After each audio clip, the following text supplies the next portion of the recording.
ओम श्री साईनाथाय नमः। अध्याय 49 प्रारंभ।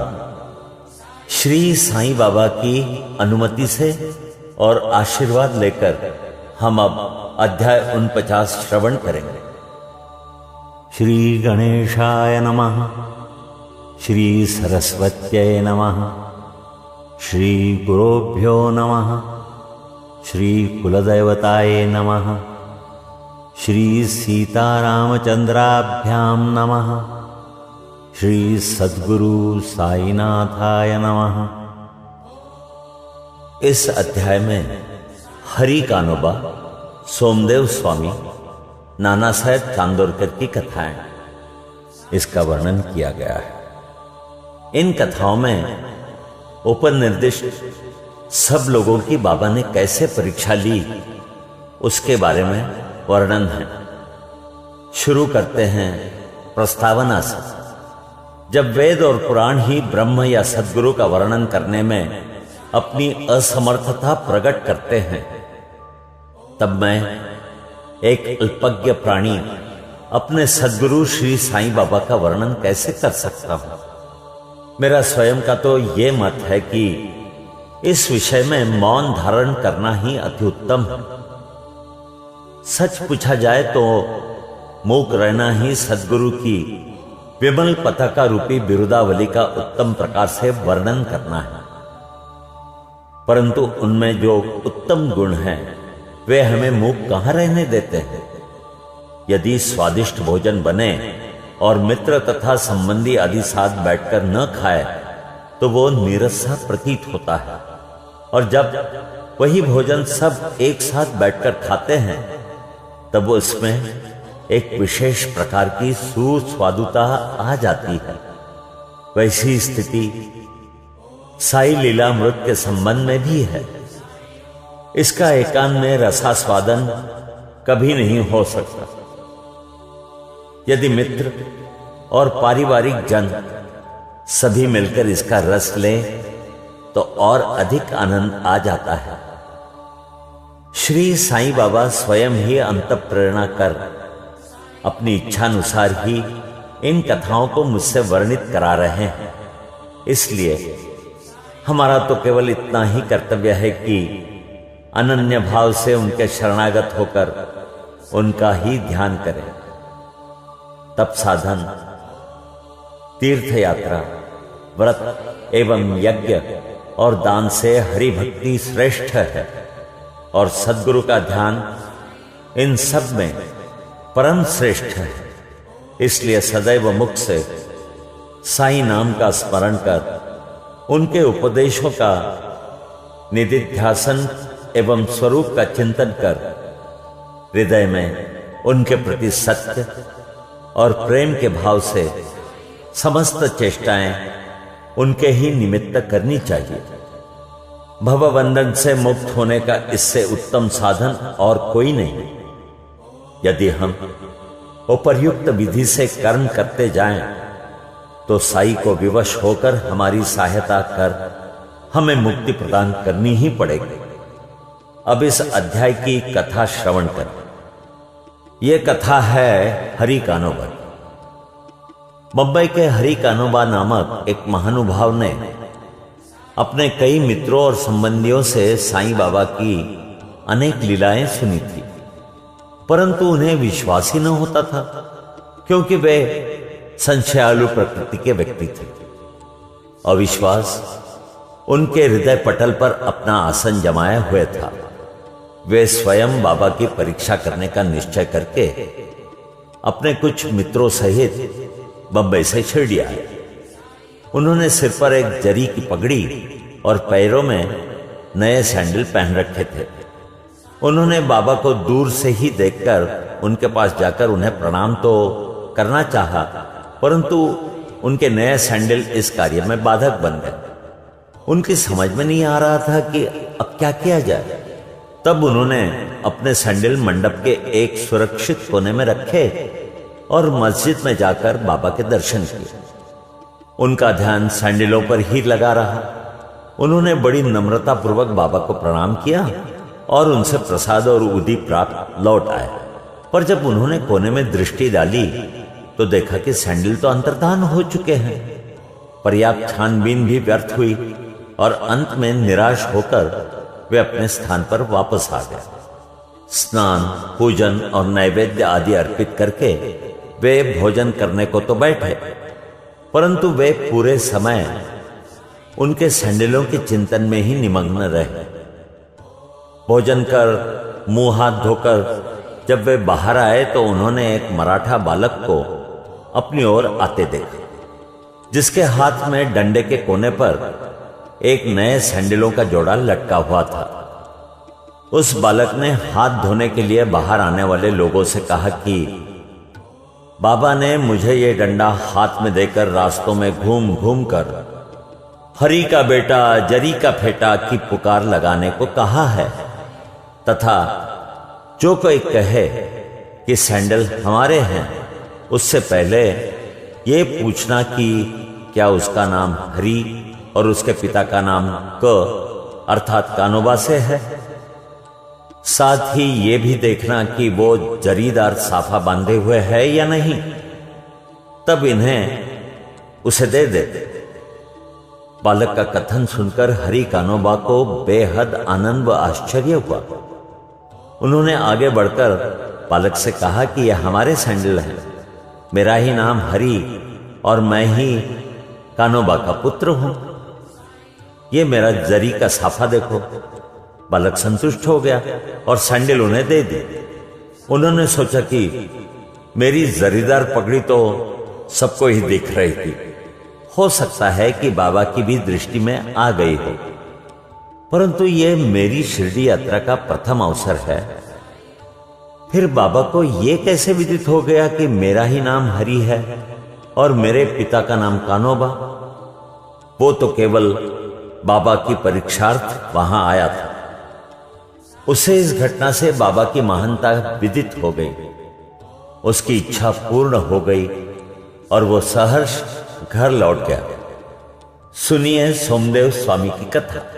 अब एक दूसरे संशयालु व्यक्ति की कथा सुनिए, जो बाबा की परीक्षा करने आया था। काका साहेब दीक्षित के भ्राता श्री भाई जी नागपुर में रहते थे। जब वे सन 1906 में हिमालय गए थे, तब उनका गंगोत्री घाटी के नीचे हरिद्वार के समीप उत्तर काशी में एक सोमदेव स्वामी से परिचय हो। दोनों ने एक दूसरे के पते लिख लिए। 5 वर्ष पश्चात सोमदेव स्वामी नागपुर में आए और भाई जी के यहां ठहरे। वहां श्री साईं बाबा की कीर्ति सुनकर उन्हें बड़ी प्रसन्नता हुई तथा शिरडी जाकर बाबा के दर्शन करने की तीव्र उत्कंठा हुई। मनमाड़ और कोपरगांव निकल जाने पर वे एक तांगे में बैठकर शिरडी को चल पड़े। शिरडी के समीप पहुंचने पर उन्होंने दूर से ही मस्जिद पर 2 ध्वज लहराते देखे। सामान्यतः देखने में आता है कि भिन्न भिन्न संतों का बर्ताव, रहन सहन और बाह्य सामग्रियां प्रायः भिन्न प्रकार की ही रहा करती है, परंतु केवल इनसे ही संतों की योग्यता का आकलन कर लेना बड़ी भूल है। सोमदेव स्वामी कुछ भिन्न प्रकृति के थे। उन्होंने जैसे ही ध्वजों को लहराते देखा तो वे सोचने लगे कि बाबा संत होकर इन ध्वजों में इतनी दिलचस्पी क्यों रखते हैं? क्या इससे उनका संतपन प्रकट होता है? ऐसा प्रतीत होता है कि ये संत अपनी कीर्ति का इच्छुक है। अतएव उन्होंने शिरडी जाने का विचार त्याग कर अपने सहयात्रियों से कहा कि मैं तो वापस लौटना चाहता हूं। तब वे लोग कहने लगे कि फिर व्यर्थी इतनी दूर क्यों आए? अभी केवल ध्वजों को देखकर तुम इतने उद्विग्न हो उठे हो, तो जब शिरडी में रथ, पालकी, घोड़ा और अन्य सामग्रियां देखोगे तब तुम्हारी क्या दशा होगी? स्वामी को अब और भी अधिक घबराहट होने लगी और उसने कहा कि मैंने अनेक साधु संतों के दर्शन किए हैं, परंतु यह संत कोई निराला ही है जो इस प्रकार ऐश्वर्य की वस्तुएं संग्रह कर रहा है। ऐसे साधु के दर्शन न करना ही उत्तम है। ऐसा कहकर वे वापस लौटने लगे। तीर्थ यात्रियों ने प्रतिरोध करते हुए उन्हें आगे बढ़ने की सलाह दी और समझाया कि तुम ये संकुचित मनोवृत्ति छोड़ दो। मस्जिद में जो संत हैं वे इन ध्वजाओं और अन्य सामग्रियों या अपनी कीर्ति का स्वप्न में भी सोच विचार नहीं करते। ये सब तो उनके भक्तगण प्रेम और भक्ति के कारण ही उनको भेंट किया करते हैं। अंत में वे शिरडी जाकर बाबा के दर्शन करने को तैयार हो गए। मस्जिद के मंडप में पहुंचकर तो वे द्रवित हो गए। उनकी आंखों से अश्रुधारा बहने लगी और कंठ रुंध गए। अब उनके सब दूषित विचार हवा हो गए और उन्हें अपने गुरु के शब्दों की स्मृति हो आई कि मन जहां अति प्रसन्न और आकर्षित हो जाए उसी स्थान को ही अपना विश्राम धाम समझना।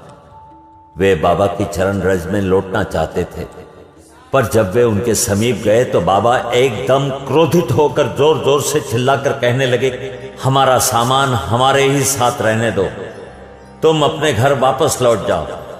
सावधान, यदि फिर कभी मस्जिद की सीढ़ी चढ़े तो ऐसे संत के दर्शन ही क्यों करने चाहिए जो मस्जिद पर ध्वजाएं लगाकर रखे।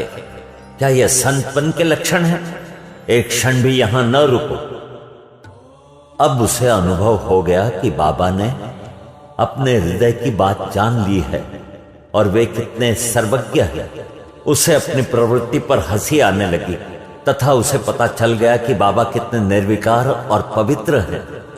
उसने देखा कि वे किसी को हृदय से लगाते और किसी को हाथ से स्पर्श करते हैं तथा किसी को सांत्वना देकर प्रेम दृष्टि से निहारते हैं, किसी को उदी प्रसाद देकर सभी प्रकार से भक्तों को सुख और संतोष पहुंचाते हैं। तो फिर मेरे साथ ऐसा रूखा बर्ताव क्यों? अधिक विचार करने पर वे इसी निष्कर्ष पर पहुंचे कि इसका कारण मेरे आंतरिक विचार ही थे और इससे शिक्षा ग्रहण कर मुझे अपना आचरण सुधारना चाहिए। बाबा का क्रोध तो मेरे लिए वरदान स्वरूप है। अब यह कहना व्यर्थ ही होगा कि वे बाबा की शरण में आ गए और उनके परम भक्त बन गए। अब सुनिए नाना साहेब चांदोरकर की कथा। अंत में नाना साहेब चांदोरकर की कथा लिखकर हेमाड़ पंत ने यह अध्याय समाप्त किया है।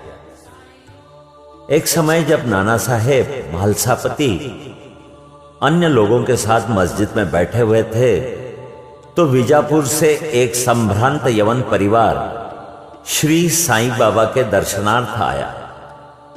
कुलवंतियों की लाज रक्षण भावना देखकर नाना साहेब वहां से निकल जाना चाहते थे, परंतु बाबा ने उन्हें रोक लिया। स्त्रियां आगे बढ़ी और उन्होंने बाबा के दर्शन किए।